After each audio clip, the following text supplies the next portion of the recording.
இந்த வீடியோல கண்டசனிய சாதகமாக பயன்படுத்திக் கொள்ளுவது மற்றும் கண்டசனியால் ஏற்பட மாற்றங்கள் பற்றி தெளிவாக சொல்லப்பட்டிருக்கு. குருநாதர் கோரக்கர் சித்தர் மற்றும் அன்னை வாலைத்தாயின் உத்தரவால் சொல்லப்படும் ராசிபலன் இது. வீடியோவை ஸ்கிப் பண்ணாம பாருங்க. அனைவருக்கும் வணக்கம். கடந்த 2.5 வருஷமா உங்க வாழ்க்கையை நீங்க கொஞ்சம் திரும்பி பாருங்க. 6ஆம் இடத்து சனி உங்களை என்ன பாடுபடுத்தியிருக்கோம். ஒரு போர்வீரன் மாதிரி ஓயாம உழைக்க வச்சிருப்பார். எதிரிகளை ஜெயிக்க வச்சிருப்பார். ஆனா மனசுல ஒரு நிம்மதி இருந்திருக்குமா? உடல் ரீதியான பாதிப்புகள் மற்றும் வேலையில் நெருக்கடிகள் அப்படின்னு பல வழிகள்ல சிரமத்தை அனுபவிச்சிருப்பீங்க. எப்பவுமே ஒரு பதற்றம், ஓடிக்கிட்டே இருக்கணுங்கிற கட்டாயம், ஒரு மெஷின் மாதிரி உங்களை ஓட வச்ச ஒரு உணர்வு இருந்திருக்கும். கடன் பிரச்சனைகள், வழக்குகள்னு சிலருக்கு அலைச்சல்கள் இருந்திருக்கும். ஒரு வழியா இப்போ அந்த 6ஆம் இடத்து சனி முடியுது. ஆனா அடுத்ததா வர்றது கண்டச்சனி. கண்டச்சனினாலே பயப்படுறீங்களா? பயப்படாதீங்க. கன்னி ராசிக்கு பூர்வ சஷ்டாதிபதியான சனி பகவான் எப்பவுமே தெளிவைத்தான் கொடுப்பவர். ஏன்னா அவர் உங்க ராசிக்கு ஒரு திரிகோணாதிபதியும் கூட. அவர் 7இல் நின்று உங்களை ஒரு தேர்ந்த ராஜதந்திரியா மாத்தப் போறார்.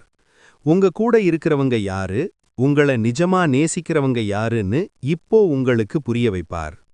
சரி, கண்டச்சனிய எப்படி உங்களுக்கு சாதகமா மாத்திக்கலாம்? வாங்க தெளிவா பார்க்கலாம்.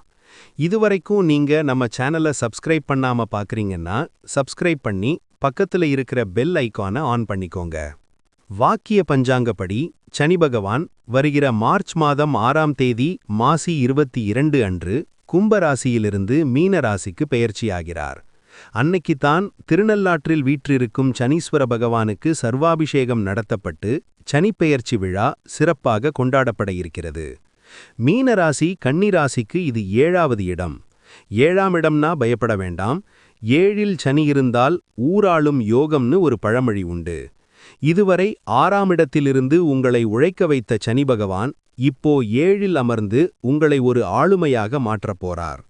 உங்களுக்கு உலகத்தை புரிய வைக்கப் போற காலம். முதல்ல சனி பகவானோட பார்வை பலன்களை பார்ப்போம். மீனத்தில் அமர்கிற சனி பகவானோட 3வது பார்வை உங்க ராசிக்கு 9வது ராசியான ரிஷபத்தில விழுது. இதனால 3ஆம் நபர் மூலம் ஒரு நல்ல வாய்ப்பு உங்க கதவை தட்டும். இதுவரை இழுபறியாயிருந்த பூர்வீக சொத்து பிரச்சனைகள் ஒரு முடிவுக்கு வரும். வெளிநாட்டுக்கு வேலைக்கோ அல்லது படிப்புக்கோ போகணும்னு காத்துட்டிருந்த கன்னிராசிக்காரர்களுக்கு விசா கிடைக்கும். உங்களுடைய தந்தையால ஒரு பெரிய ஆதாயம் உங்களுக்கு கிடைக்கும். அதே சமயம் தந்தையாருடைய ஆரோக்கியத்தில் கவனம் தேவை. அடுத்ததா சனியின் நேர் 7ஆம் பார்வை உங்க ராசியிலேயே விழுது. இதனால உங்க முகத்துல சனியோட சாயலில் ஒரு தேஜஸ் வரும். ஆனா அதே சமயம் ஒருவிதமான சோம்பலும் எட்டி பார்க்கும். உங்க பேச்சிலும் செயலிலும் ஒரு முதிர்ச்சி தெரியும். குழந்தை இல்லாத அல்லது 2வது குழந்தை பாக்கியத்தை எதிர்நோக்கி காத்திருக்கும் தம்பதிகளுக்கு குழந்தை பாக்கியம் உண்டாகும். அதே சமயம் ஆரோக்கியத்துல கவனம் தேவை. குறிப்பா நரம்பு மற்றும் வயிறு சம்பந்தமான விஷயங்கள்ல அலட்சியம் வேண்டாம். அடுத்ததா சனியின் 10வது பார்வை உங்க ராசிக்கு 4வது இடமான தனுசுல விழுகுது. இதனால வீடு கட்டுறது, நிலம் வாங்கிறது அல்லது இருக்கிற வீட்டை புதுப்பிக்கிறதுன்னு சொத்து சேர்க்கை நடக்கும். தாயாருடைய ஆரோக்கியத்துல கவனம் தேவைப்படும். புது வீடு கட்ட, வண்டி வாகனங்கள் மாற்ற இது ஒரு பொன்னான காலம். குறிப்பா புது வாகனங்களை வாங்கிறத விட செகண்ட்ஸ் வாகனங்களை வாங்குவது சிறப்பாக இருக்கும். தொழிலை பொறுத்தவரையில பிஸ்னஸ் பண்றவங்க கூட்டு தொழில்ல, அதாவது பார்ட்னர்ஷிப் பிஸ்னஸ் பண்றவங்க ரொம்ப வெளிப்படையா இருக்கணும். கணக்கு வழக்குகளை தெளிவா வச்சுக்கோங்க. புதுசா தொழில் தொடங்கணும்னு நினைக்கிறவங்க அனுபவம் உள்ளவங்க கிட்ட ஆலோசனை கேட்டு இறங்குறது நல்லது. தொழில்ல செலவுகளை கட்டுப்படுத்தி புது புது யுக்திகளை பயன்படுத்தினால் வெற்றி நிச்சயம். அதனால மாத்தி யோசிங்க, வெற்றி நிச்சயம். வேலையில இருக்கிறவங்களுக்கு வேலையில இதுவரை இருந்த நெருக்கடிகள் மாறும். உயரதிகாரிகள் உங்க பேச்சை கேட்டு நடப்பாங்க. புதுசா வேலை தேடுறவங்களுக்கு ஒரு கௌரவமான பதவி தேடி வரும்.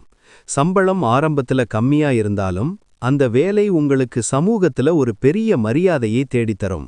வாழ்க்கை நிலையாகும். திருமணத்தை பொறுத்தவரையில திருமண முயற்சிகள்ல சிறு தாமதங்கள் வரலாம். ஆனா அமையிற வரன் உங்களை விட அறிவில் சிறந்தவராயிருப்பாங்க. இல்லற வாழ்க்கையை பொறுத்தவரை 7இல் சனி வரும்போது உங்க வாழ்க்கை துணை அதாவது உங்க கணவன் அல்லது மனைவியோட முழுமையான குணம் உங்களுக்கு புரிய வரும். உறவுகள்ல விட்டு கொடுத்து போறது உங்களுக்கு பெரிய வெற்றியை தரும்.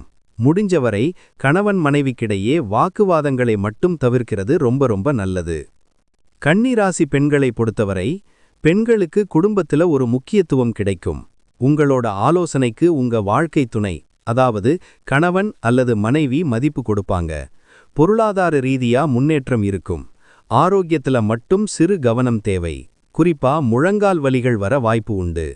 குறிப்பா வீட்டிலிருந்தபடியே ஏதாவது வேலை பார்க்கக்கூடிய வாய்ப்பு உண்டாகும். மாணவர்களை பொறுத்தவரையில படிப்புல இதுவரை இருந்த மந்த நிலை மாறும். போட்டித் தேர்வுகள்ல சிறப்பான மதிப்பெண் கிடைக்கும். புதுசா ஏதாவது ஒரு லாங்குவேஜ் அல்லது டெக்னாலஜி கத்துக்கணும்னு நினைக்கிறவங்களுக்கு இது மிக சரியான நேரமாக இருக்கும். அடுத்து மிக முக்கியமான விஷயத்தை பார்க்கலாம்.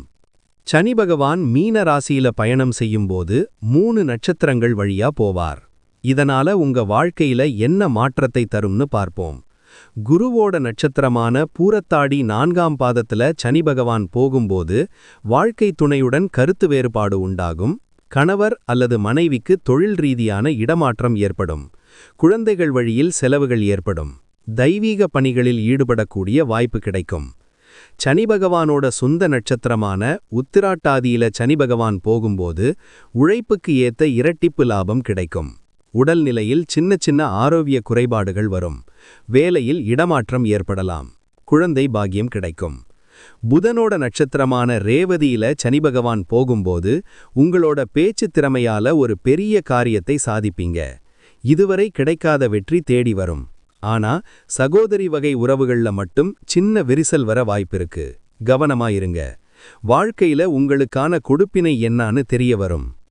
அடுத்ததா உங்க நட்சத்திரங்களுக்கான பலன்களை பார்க்கலாம். உத்திரம் 2, 3, 4 பாதங்கள்ல பிறந்தவர்களுக்கு அரசாங்க வழியில எதிர்பார்த்த உதவி கிடைக்கும். அதிகார பதவி தேடி வரும். உடலில் தோல் ரீதியான பிரச்சனைகள் சரியாகும். திருமணமடாதவர்களுக்கு வரன் அமையும். காத்திருந்தவர்களுக்கு வெளிநாடு வேலை வாய்ப்பு மற்றும் படிப்பு கிடைக்கும். ஆனா தந்தையாருடைய ஆரோக்கியத்தில் கவனம் தேவை. அஸ்தம் நட்சத்திரத்தில் பிறந்தவர்களுக்கு மனக்குழப்பங்கள் நீங்கி ஒரு தெளிவு பிறக்கும். வேலையில்லாதவர்களுக்கு வேலை கிடைக்கும். குழந்தையில்லாத தம்பதிகளுக்கு குழந்தை பாக்கியம் கிடைக்கும்.